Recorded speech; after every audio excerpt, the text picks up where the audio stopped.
Podcasting from the Lone Star State in Southern California, you're listening to the Coma Podcast with Cody and Matt.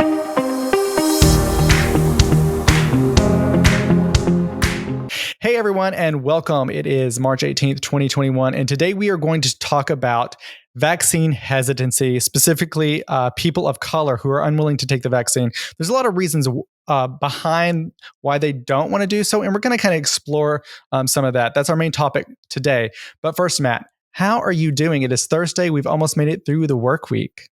I'm good. I spent today exploring the missions some more. Per doctor's orders, I'm supposed to exercise basically every day. So since we can't really get to the gym consistently, we've been trying to get out every afternoon that we can for an hour or two, where we hike and walk the trails. Kind of do like a walk with a purpose. So it's like, yeah, I could run 4 miles, but maybe just walking it, I'm still doing 4 miles, or however long it takes. And it's a really pretty walk. So it's nice. That's good. How are you? I'm doing good. I was going to say it's nice that, first of all, you're getting exercise, but getting to explore, see things, which is kind of helps to prevent things from becoming mundane, I guess. And you learn some stuff, maybe. Get out in the world. So the missions here they're considered a historical national park. So I really enjoy it, but it's also nice to get outside. I've been outside more in the last 2 weeks than I probably have in the last 4 years, other than, running errands or mowing the yard or something. Mm-hmm. So today I just, I got up a little bit late today, I guess. I texted Matt. I was like, he had texted me last night and I just responded late. And I was like, I just woke up. I was telling him because I had stayed up late Tuesday night posting podcasts and video and stuff. And then I got up super early, like at 7 a.m. my time, which anybody who knows me is super early. So I only had like a handful of hours of sleep. And then same thing, stayed up late last night. So got some sleep, then got up, did some cleaning around the house. And then this evening, did some yard work. It has been raining and cold. So today was kind of nice. So just got outside and it's still kind of getting everything ready. Spring season's coming. Things are starting to grow. Flowers are starting to bloom. So just kind of cleaning up stuff because during the winter, it gets kind of like messy because you have leaves that had fallen. And so just kind of revitalizing things. And then tonight we had more cheese and wine. Basically, we were finishing off the bread that we had bought. And then we had cut some cheese already that needed to be eaten. And so we finished that off tonight. So it was kind of a nice, fun evening. Nothing too crazy. But yeah. The walk. So I get really overexerted or I get really overworked after minutes of any exercise because one of the side effects of the ADHD meds is higher blood pressure. It was supposed to wear off after 45 days or so. It has not, because when you start, you're supposed to start exercising. That helps you balance out. And it didn't because I really wasn't able to exercise it because I started on Thanksgiving when one, avoiding crowds, and two, the gym is packed and I can't really run in my neighborhood. We have a bit of a stray dog problem. And I've had the crap scared. That's not fun. Nope, not doing it. Not worth it. Not happening. I'll wait.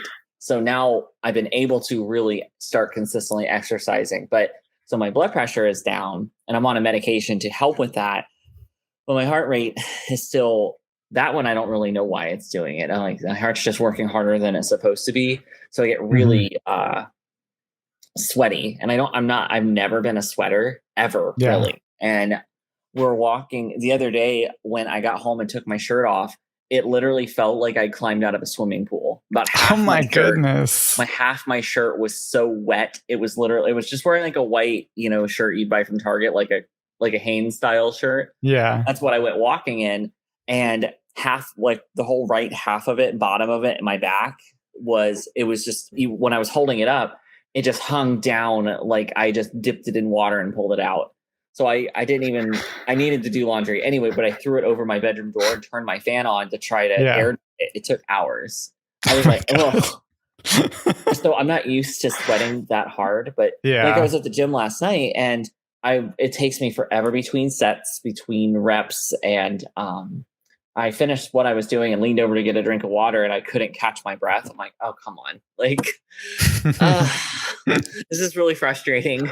So I actually discussed with the doctor completely removing all my meds and trying a completely different ADHD med because I can it's managing my ADHD perfectly. Just some of the side effects are gone. So at least to the point where I can manage it, that, the benefits and outweigh, but it doesn't want to calm down. And it's not something that you want. Right. It doesn't feel good because I was getting like the fluttery heart, which is why he put me on the blood pressure meds. But that's down and that's good, which is good. My blood pressure is a very healthy back to what it was before, my blood pressure usually was pretty good up until the only time I've ever really had blood pressure problems was the year leading up to my divorce about 7 or 8 years ago. And you know what? I think even the most amicable of divorces, your blood pressure is just up. When I went to the doctor that year for like my biometrics, they're like, we're noticing an upward trend with you. And I'm like, I don't know what's going on. And then the next year, it was back down to normal. I'm like, a good reason for that. Medical histories. But that's but it's been a good week. It's been really pretty here. I mean, that's good. Absolutely beautiful. Today it was 70 something and enjoy clear skies. Enjoy those temperatures, in Texas there. I remember they don't last long. This heat comes. It's going to be, a nice cool 103. Yeah. So if we're not out, we're likely going to have, because we've been able to go walking at 2 p.m. Yeah. The whole time I lived in Florida, be doing that then. I was not outside at 2 p.m. unless I was unfortunately stuck outside doing something. I'd say you could do it in the early mornings or late at nights, but in Texas, sometimes it's like midnight and it's still 90 degrees. So, yeah. So, and I don't have a choice. I have to do something. So, I'm like, well, okay. So we've talked about even just getting me like a bike because I do like the bikes, but oh gosh. Well, let's take a look at some headlines.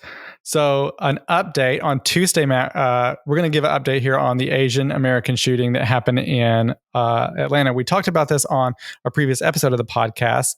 And so an update now is 6 of the 8 victims killed were women of Asian descent.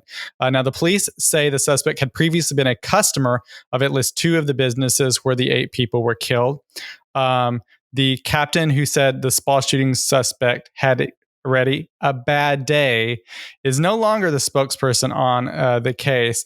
He was giving a presser for this, and he was like, he was pretty much fed up and kind of at the end of his rope. Yesterday was a really bad day for him, and this is what he did. He understood the gravity of it, and he was pretty much fed up and kind of at the end of his rope. And yesterday was a really bad day for him, and this is what he did. Okay, first of all, he's a terrorist. That's just he's not having a bad day. He committed a hate crime.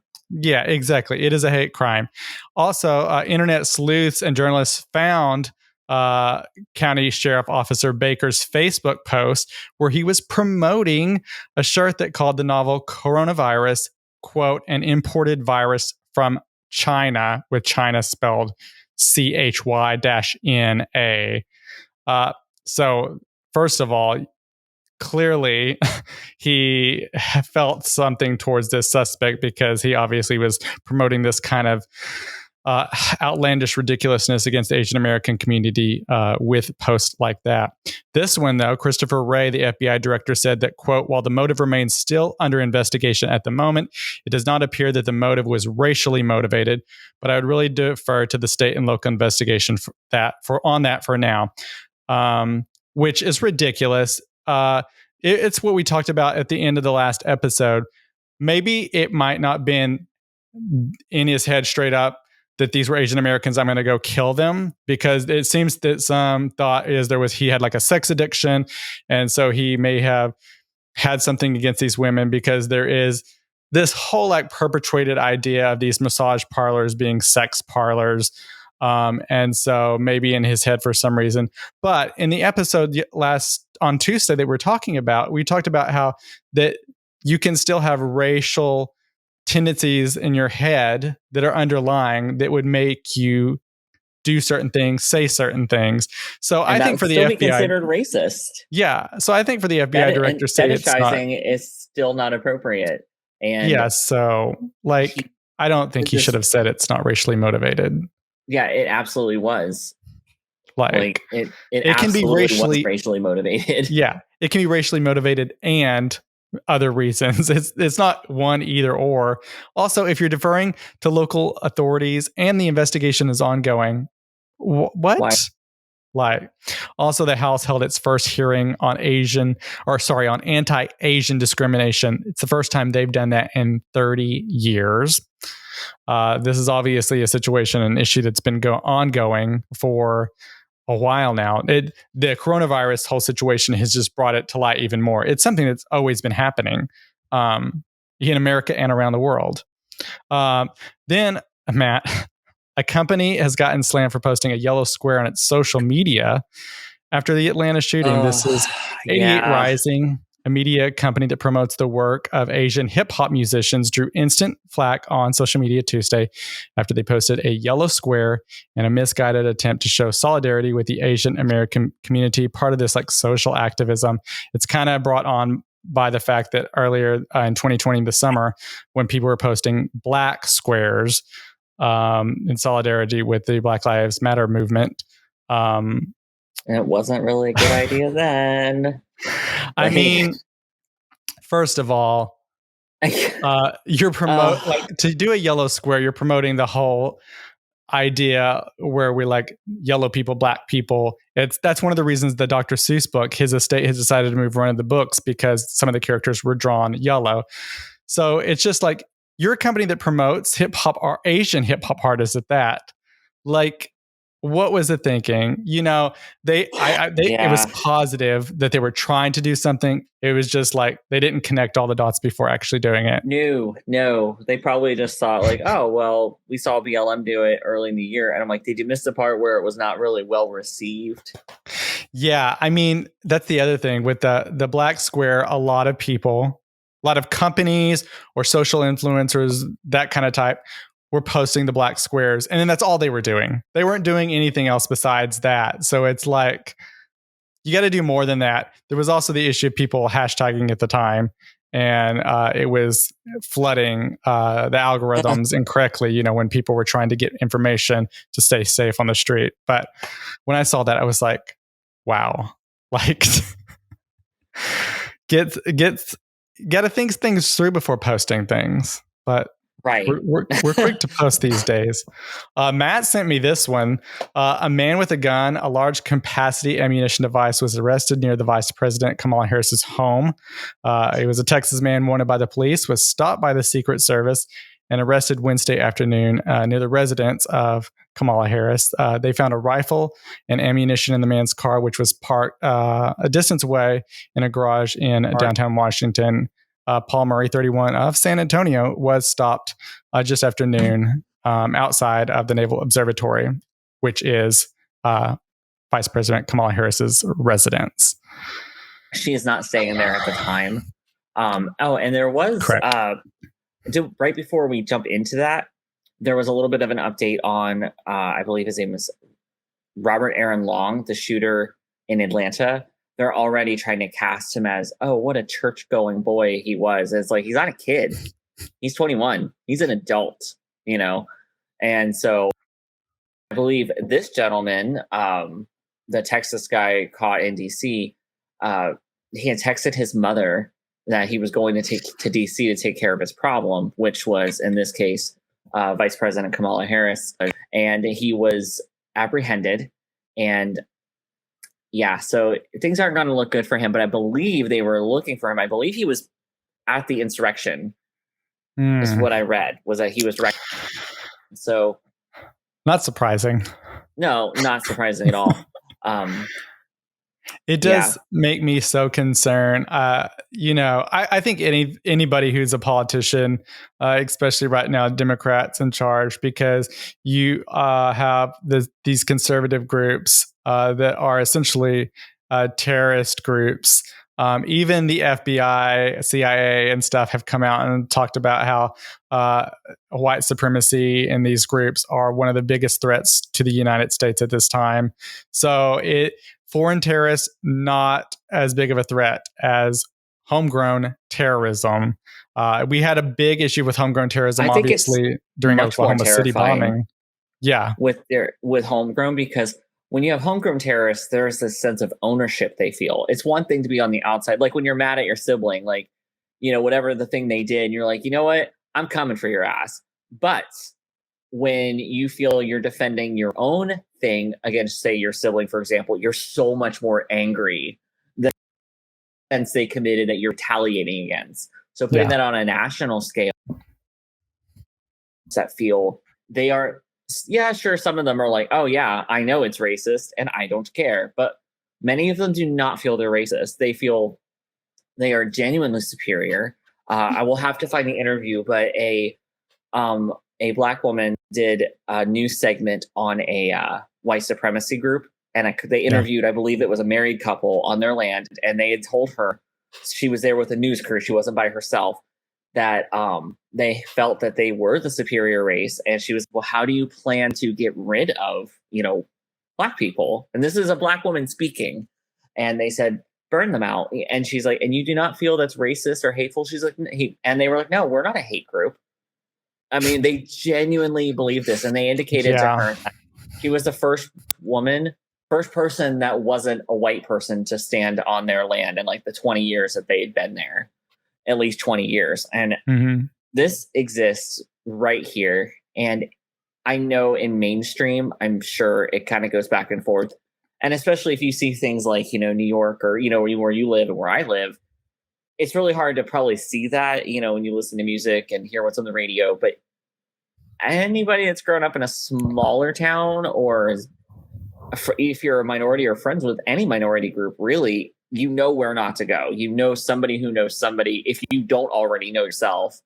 Yeah. And these places that you don't go because these people will attack or you're just not safe. And so, these homegrown terrorists are absolutely terrifying. And of course, it was downplayed the last 4 years. And exactly. I mean, it's something that, again, it was brought up to light really during the Oklahoma City bombing. That was a homegrown terrorist attack. And it was a pretty big one and killed a lot of people. And so it kind of brought it to attention. And so there was a period of time where we were really good about investigating these groups and going through that. But then as time fades away from these incidents that happen, we tend to forget about it. The government itself tends to put it on the back burner. And then, as you were saying, the last 4 years, it was really put on the back burner because, everyone knows why.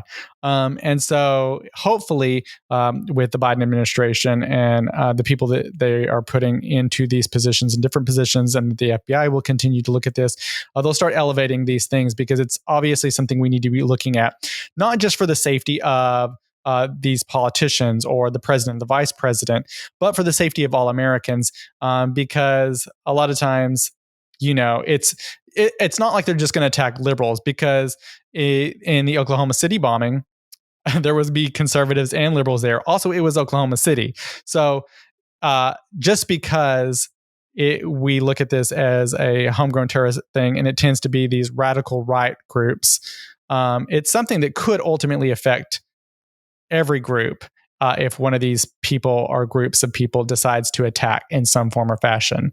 So definitely a scary situation that, we need to be paying attention to, I guess. Absolutely. This is just another, mass shootings are an unfortunate part of American culture. You and I would have been like middle school. You're a little bit older than me, so I think you would have been early high school. I was in 7th grade when Columbine happened.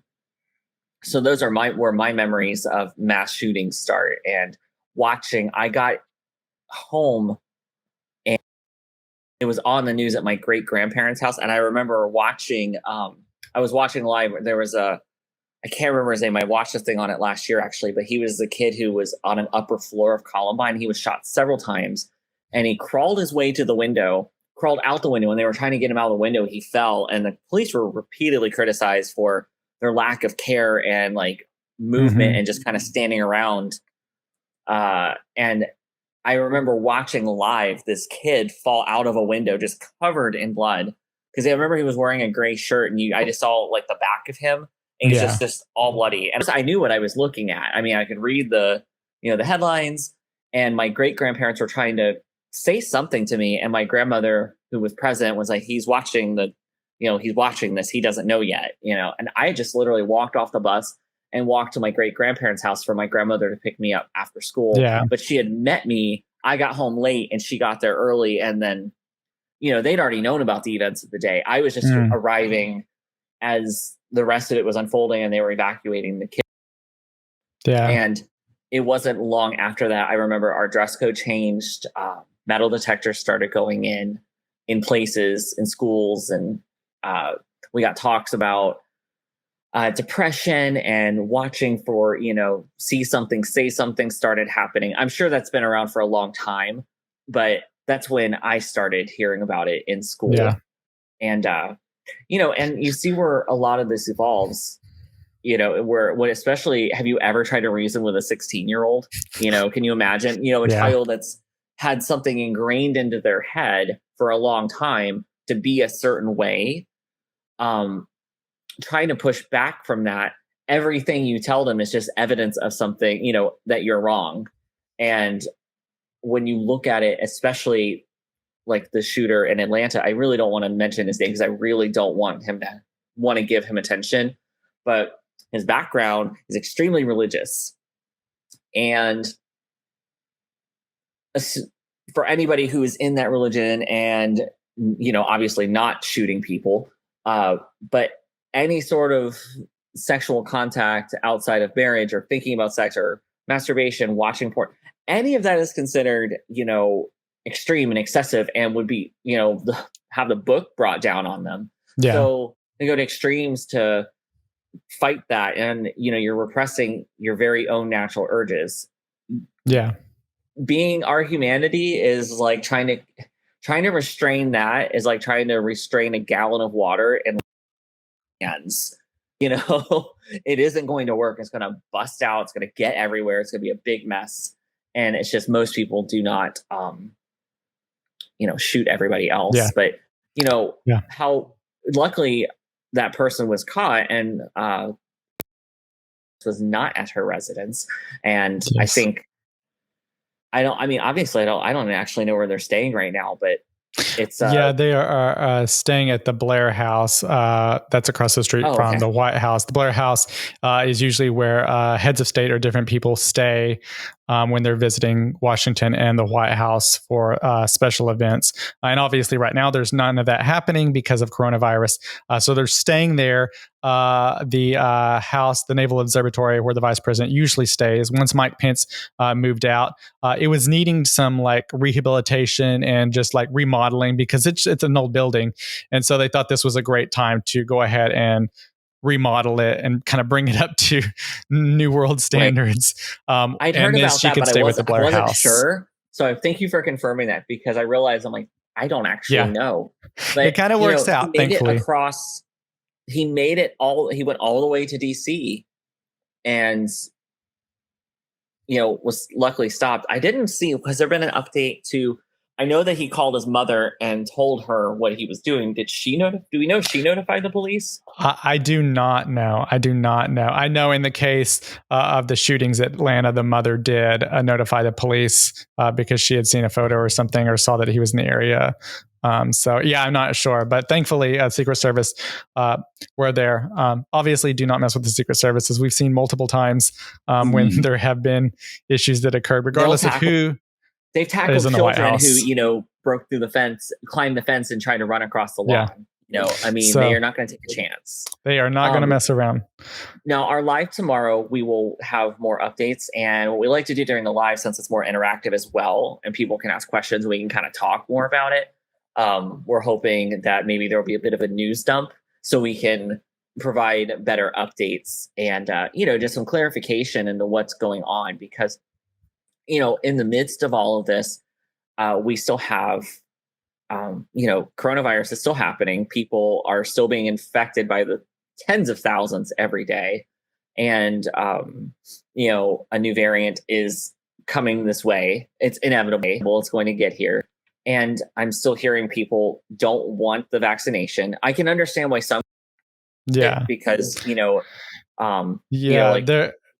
there's a whole group, a large group. I mean, it's multiple groups, but people of color seem to be unwilling to take vaccines. There's some vaccine hesitancy there.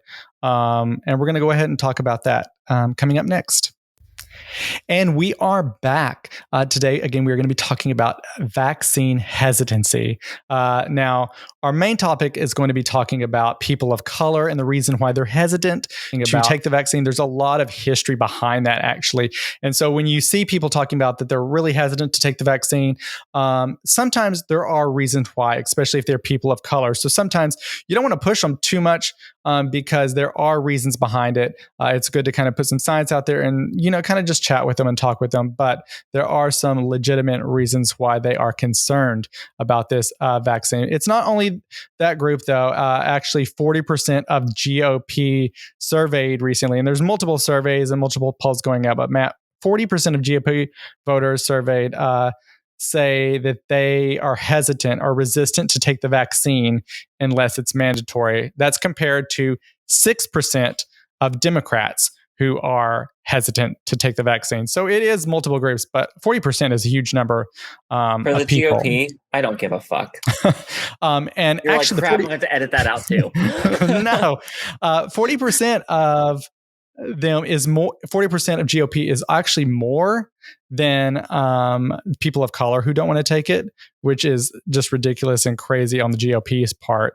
We'll get to that more towards the end, but there are reasons why Black people especially are unwilling to take the vaccine, or they're kind of a wait and see on seeing how it's handled and distributed and kind of the effects.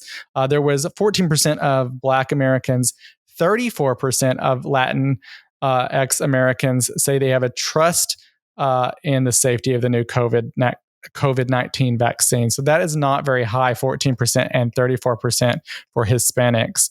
All of this kind of though stems, Matt, from generations of experimentation on Black Americans and then a dismissal of medical professionals towards them. That's a whole different thing. It lets many of them skeptical about anything concerning the medical field, vaccines, treatments, etc.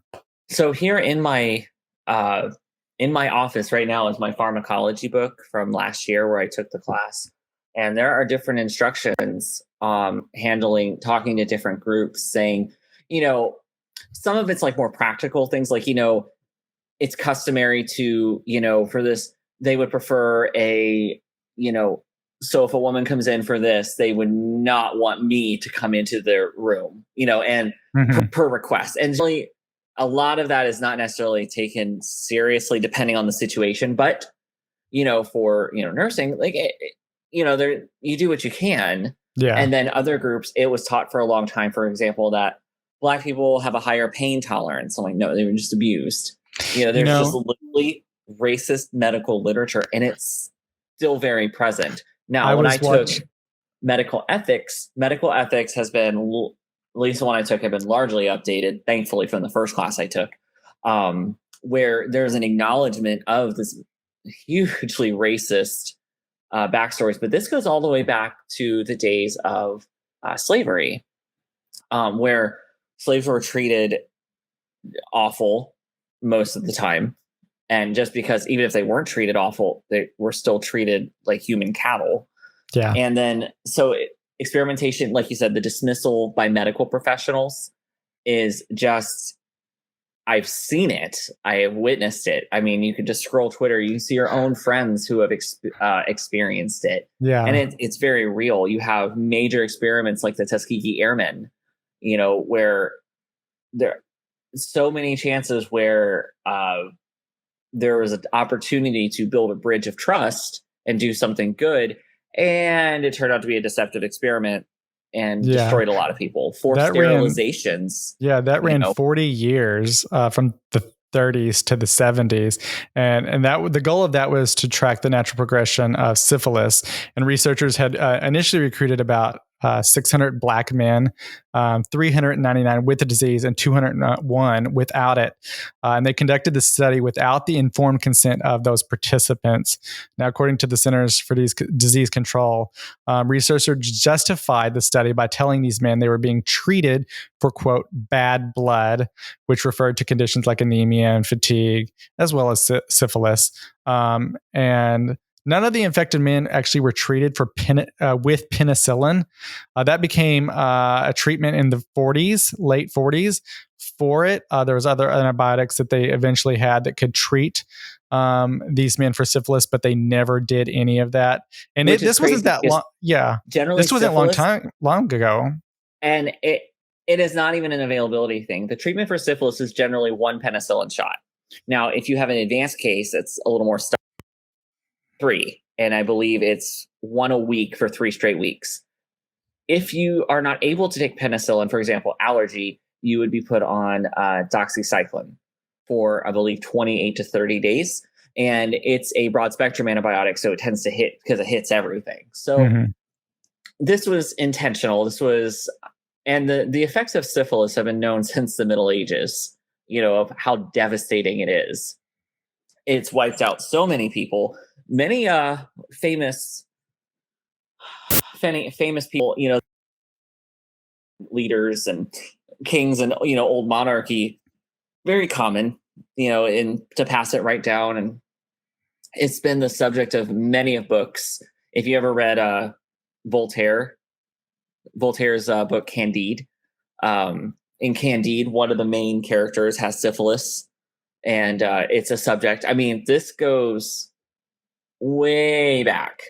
Yeah. And so why would the Black Community Trust have any? I mean, it just essentially treated like guinea pigs and worse. Rats, and they were treated worse because they were allowed to live with it unknowingly. And if you're when there was treatments. Right, with no treatment. And late stage syphilis can cause neurological disorders. It can kill you. It's fatal. It can, depending if you're a man or a woman, it could just do some devastating things to your body. And to live for so long with it and not be treated and pass it on unknowingly, it's disgusting. It's a disgusting thing to do to people, let alone airmen who are, they volunteer for something else, and we're not. They did not them, and it's terrible. So would the Black Community Trust something like this that's being rushed out? We understand why it's being rushed out. The question isn't that do we need a vaccine? It's why should the Black Community Trust, or why should any minority community trust, the government? Now, what I didn't see coming. We all joke about like the whole tinfoil hat GOP, like conservative, we all joked. I mean, some of it I absolutely believe they believed. But when the whole thing of the government tracking chip started, I was like, you just tweeted that from your iPhone, though. I know. It's like everybody who's like concerned about tracking carries a tracking device in their hands at all times. Like, come on. GPS. Like, okay, whatever. Also, like you were talking about, there was the whole sterilization issue. This was kind of like called the eugenics movement. And that's where a lot of African Americans were sterilized in places throughout the country, as well as there was the birth control pill trials in Puerto Rico that were not performed up to standards that we have today in the clinical trials, and women died because of this. So it's that we see the Tuskegee experiments, especially happening with the Black community. You had sterilizations and birth control issues with the Hispanic communities. And so they remember these things, and these are handed down. You even have the whole Henrietta Lacks situation where she had the HeLa cell line, and basically her cells were harvested. She had a tumor and it was biopsied, and Johns Hopkins Hospital kept those cells, and they cultured them, and basically these cells continue to reproduce and live on. And they created the cell line known as HeLa, and it's used a lot with medical research. And they did that without the consent of her, and she didn't know about it, and her family didn't know about it. Neither her or her family gave permission throughout this time for her cells to be harvested. At the time, permission was not required, though, but it usually is customary. But because she was a Black woman, they chose not to inform her. Obviously, later on in time, her family found out, and she's kind of now known as the person who has provided these HeLa cell lines, which have been really important part of the medical community and research. But she essentially was kind of left out of that whole story. So it is a crazy thing to think about all of this stuff that has happened, and it has happened to the people of color communities, and these are reasons why they have hesitancy towards those vaccines, just because it's like, do you trust this? Because the history has shown that is not, you might not usually can trust doctors or the medical community. I actually was watching one of my favorite shows, The Good Doctor, and they had a Black doctor on there, and she's on there all the time, but they had a patient come in who was a Black woman who was involved in the marijuana business. She had a marijuana shop, and she was having some heart issues and whatever. And the Black doctor, and ultimately the storyline was she was judging her patient, thinking the patient was smoking pot and it was creating issues with maybe a medical condition that she had. And ultimately the patient wanted to be removed from this hospital because of the treatment from a Black doctor towards a Black patient. So, it's one of those things. It's not just white people. Sometimes, a lot of times, it can just be something that you're taught, and then you bring it up throughout your career. There's also misogyny and homophobia that plays into having, like, if you've ever had the joy of having a doctor say something or act a little homophobic with you, and you're like, it's really uncomfortable when you pick up the vibe, and you're like, oh yeah, here we go. Yeah. And you're caught in this room with them, and what they say goes. It can be really hard to contest what your doctor says, and you're not there to argue your sexuality. You're there to be helped and move on. Like, that's what they're doing their job, and your job while you're there is to, here's what's going on. What tests you want me to do? What instructions do I follow? Let's move on. And when they want to argue something about yourself, you're like, this is real life. Yeah.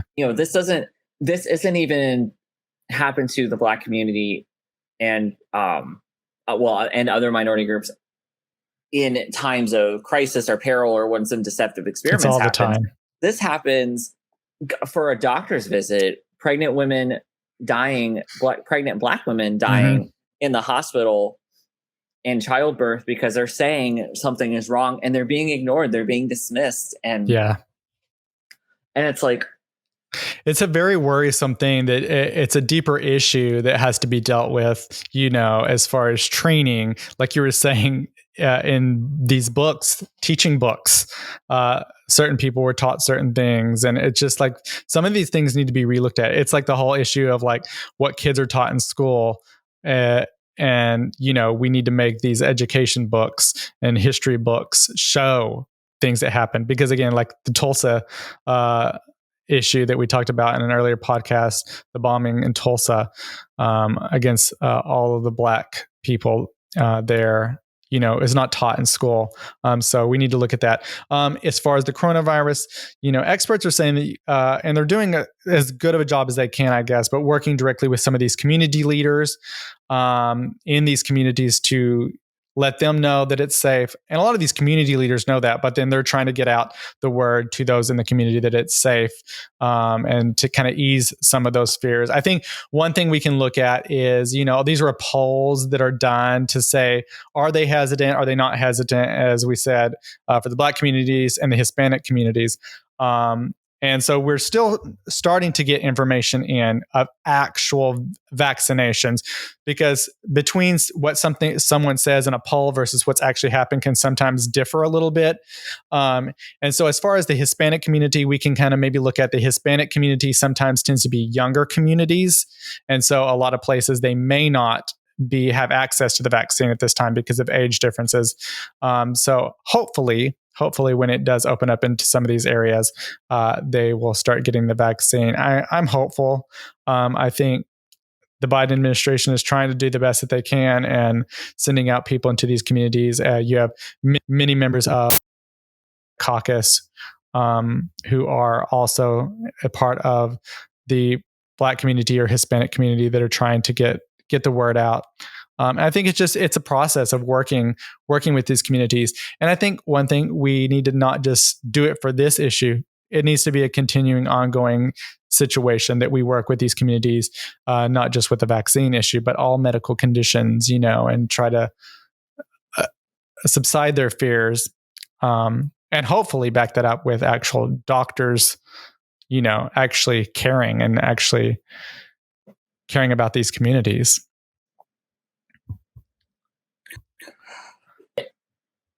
There's a lot of that would need to be done. And I mean, and pretty words really mean nothing. I mean, it's going to take generations of actions.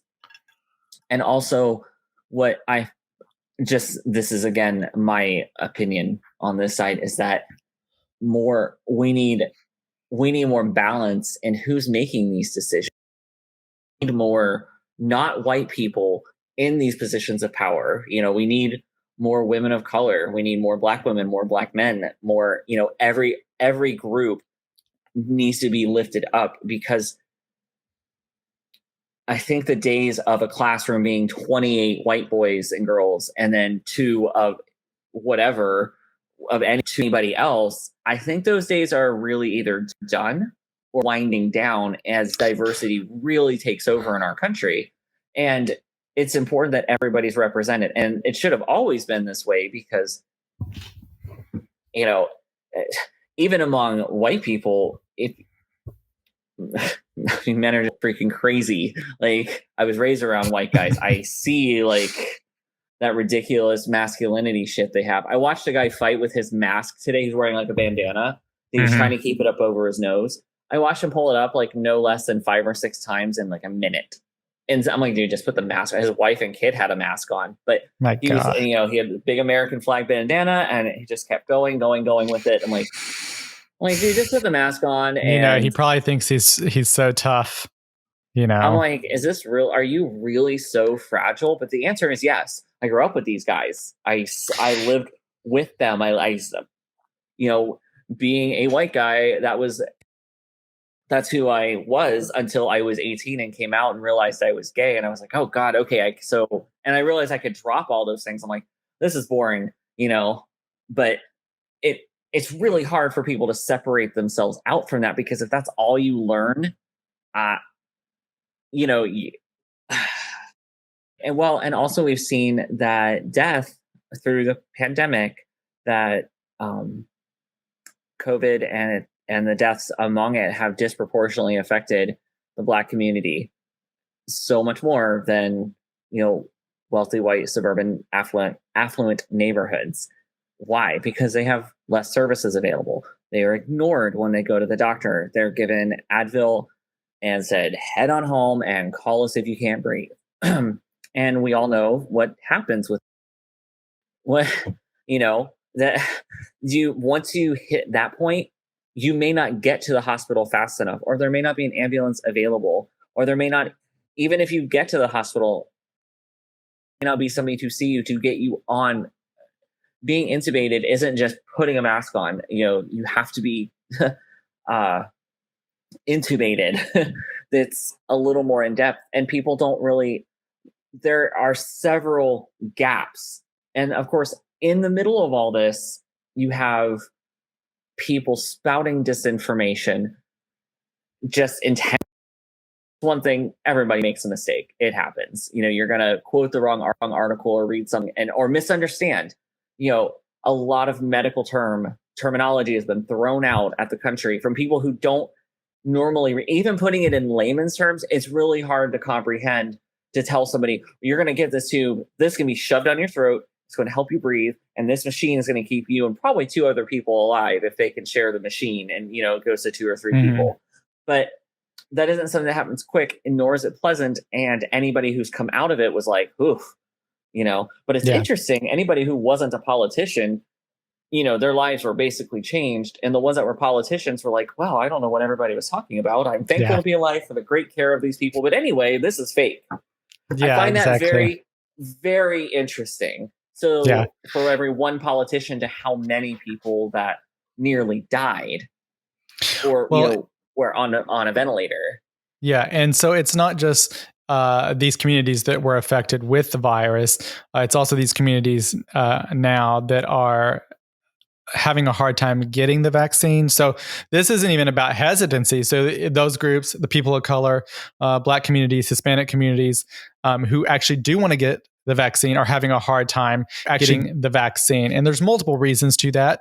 One, access to it, medical facilities may be lacking in those communities. Also, a lot of it is done online. And so to being able to find out where you can get the vaccine, I know just for like us, we use the internet to find the location of the pharmacies that have it, or if they have it, and schedule it also online. And so a lot of these lower income communities don't have access to the internet or don't have easy access to even schedule it, even if they were to find it, possibly not even in their area. And so that's something that is hopefully going to be worked out. But I do know a lot of these like big super center type vaccination sites, some are starting to close, and it's starting to be more reliant on pharmacies and health clinics and county health clinics throughout the country. So hopefully, as the Johnson & Johnson vaccine starts coming online more, and Moderna and the Pfizer vaccine starts being able to hopefully produce a little bit more than they are, it'll make it a little bit easier. But you're still going to have the access to the vaccine could be an issue for some of these communities, and that is a big worry among people who are within trying to get the vaccines out. But it's a logistical issue that should have been worked on for a while. How are these underserved communities going to be quickly and safely vaccinated? And also making sure not just stick them in the arm and run, but to properly educate each person that's receiving it that, you may feel sick, you may not. And that if, on a chance that they do experience some kind of detrimental side effect, what to look for so they know to go to the doctor. And even then, there is a struggle. They're going to go to the hospital and they're going to be like, it's normal, and walk away and not recognize that this is the time that it's not normal. And I can't even imagine. The reason I know that I cannot imagine the struggle is because like my own health issues that I've struggled with for years. I literally went to the doctor with most of like the back of my hair missing that you can't tell in my pictures because I only post from the front, or I wear a hat or shave my head. And the doctor literally saw me on camera. Totally nothing. In person, okay, well, that's normal. It's not normal to miss a square of your head. And the way it was missing, and argued until, he saw the rash on my face, and on a day I didn't treat it. This is not the first time I've been to the doctor in 7 years that I've been experiencing the more severe parts of these symptoms. And that's me. I'm a coder and biller. This is not my first attempt at nursing school. And I used to work in a medical call center and an Ask a Nurse hotline and a suicide hotline center as well. So I know what to look for. I know what words to use. And I'm still ignored. And when I called the doctor back, when one said a test came back normal, the receptionist did not even want to have the doctor call. Like, well, make another appointment. And he said that if your tests are normal, are you still experiencing symptoms? Well, yes, nothing's changed since you saw me. And again, I am somebody who knows what to say. And I was pushed. And she goes, so you want the doctor to call you back? Yes, I do. Oh my God. Back. No, He did not. She called me back and left me a nasty little message saying, he said to go to the dermatologist for your rash. The rash I have is a very specific one that only turns up with autoimmune diseases. Yeah.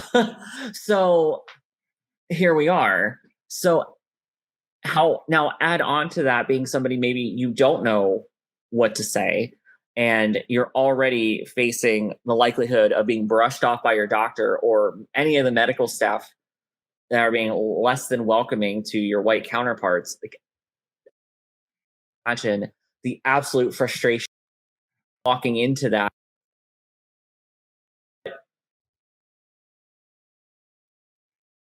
Because I think any rational person can get frustrated, but it's your health and you want to be proactive. Yeah.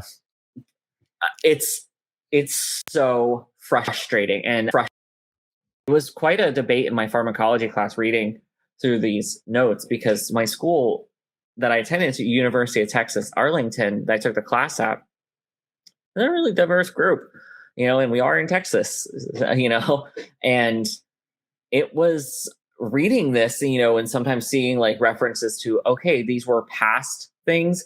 This is not true, and it was like, no, it's not that Black people have a higher pain tolerance. It's you're ignoring them and they're just like, whatever, just get away from me, or whatever's happening, that's just trying to get away from you because the ignorant professional. So, going into the profession now in my I'm actually glad to be in my mid 30s doing, not my mid 20s, because I have a better idea of what's happening in the world than I did at 23, 24.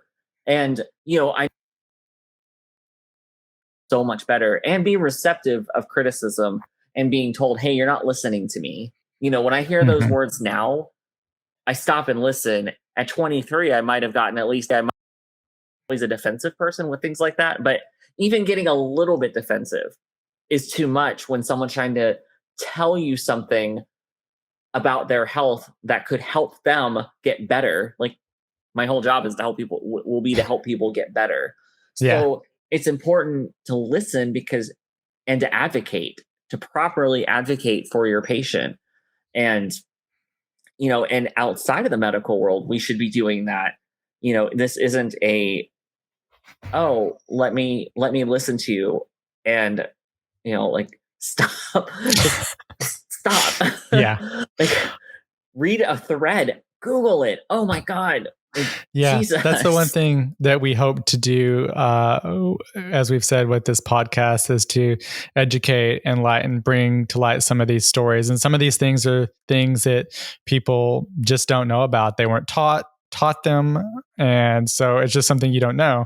And so hopefully in this instance, as far as if you start hearing about vaccine hesitancy among certain groups, the Black community or the Hispanic community, there are legitimate reasons of why they do have hesitancy against these vaccines. It's not that they're just being stubborn or ignorant.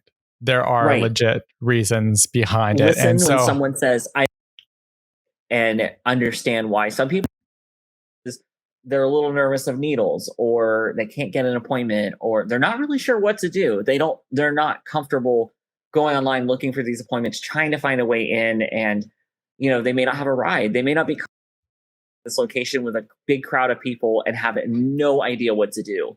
And they may or may not have anybody to go with. So be cognizant when someone says, I haven't gotten it, or I don't know if I want it. And obviously if you feel safe about it, if you feel safe about it, and if you've had your vaccine or whatnot, if somebody needs a ride and you feel comfortable doing that, obviously that would be a great thing, because, again, a lot of these access to the vaccine are not available in certain areas, or like I know for us, we may have to be driving 30 miles to get somewhere to get a vaccine. But so that is kind of the history. Help them. They may not know how to. Find a link for them. If they don't live in your area, we all talk to each other from across the world. We all talk to each other across the country and across the world.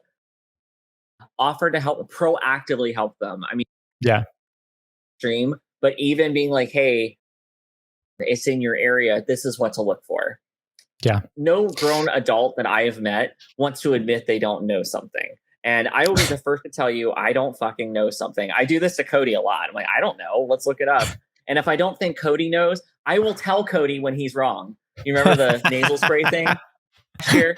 I literally actually just finished the chapter on nasal spray, and Cody's telling me about what I'm like, you're actually completely wrong. He's like, no. I'm like, no, you're wrong. You're actually completely ass wrong. I love Cody. And it's I'm right, you're wrong. You're wrong, and your information damage to you. You have a medical anxiety. If you have the wrong information and then use it wrong, have the next week of my life when those effects hit is going to be much harder than this week. So it's important that sometimes when people are incorrect, to not be a dick about it, but at the same time, like, hey, like, let's look at this is actual tested and actual. Yeah. Not that I haven't enjoyed being in school for 10 years for people to tell me I don't know what the hell I'm talking about. And the real reason, honestly, the whole doctorate of nursing, another degree for my family to tell me, Matt, you don't know what you're talking about. So, you know, Matt, you do know what you're talking about. Cody, you don't believe that. Yes, I do. So we hope you've enjoyed this episode and hopefully learned something about some of these vaccine hesitancies that are involved in different communities here in the United States. And we'll leave it with that. And we will see you on Friday at 5:00 Pacific for our live show. Until next time, I'm Cody. I'm Matt. See you next time. So, hey guys, we want to remind everyone that you can keep in touch with us on all of our social media channels, whether that is Facebook, Twitter, or Instagram. You can do all of that at the ComaCast. And we definitely love to interact and hear from all of our listeners. All of this is not possible without you guys.